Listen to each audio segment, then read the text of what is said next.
Live channel చూస్తున్న ప్రేక్షకులందరికీ నమస్కారం. టాలీవుడ్ హీరో రామ్ పోతినేని హీరోగా నటిస్తున్న తాజా చిత్రం డబుల్ ఈ స్మార్ట్. ఈ మూవీకి పూరి జగన్నాథ్ దర్శకత్వం వహిస్తున్నారు. వీరిద్దరి కాంబోలో వచ్చిన ఇస్మార్ట్ శంకర్ చిత్రానికి సీక్వెల్ గా తెరకెక్కించారు. ఇందులో కావ్య తాపర్ హీరోయిన్ గా కనిపించనుంది. ఇప్పటికే రిలీజ్ అయిన సాంగ్ ఫ్యాన్స్ ను ఊపేస్తుంది. ఫుల్ యాక్షన్ ఎంటర్టైనర్ గా రూపొందించిన ఈ సినిమా ఆగస్టు 15న థియేటర్లలో సందడి చేయనుంది. తాజాగా ఈ మూవీ రిలీజ్ కాకముందే క్రేజీ టాక్ వినిపిస్తోంది. ఈ మూవీ డిజిటల్ రైట్స్ భారీ ధరకు విక్రయించినట్లు తెలుస్తోంది. సౌత్ ఇండస్ట్రీ హక్కులను అమెజాన్ ప్రైమ్ ఏకంగా రూ.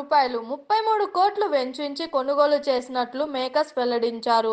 దీంతో ఈ చిత్రంపై అభిమానుల్లో అంచనాలు మరింత పెరిగాయి. ఈ చిత్రంలో బాలీవుడ్ సీనియర్ నటుడు సంజయ్ దత్ కీలక పాత్ర పోషిస్తున్నారు. చూసారు కదా, ఇలాంటి మరిన్ని ఇంట్రెస్టింగ్ వీడియోస్ కోసం మా టీఎఫ్సీసీ లైవ్ ఛానల్ని లైక్ చేయండి, షేర్ చేయండి, సబ్స్క్రైబ్ చేయండి. నేను మీ Anusha anchor. Thank you all.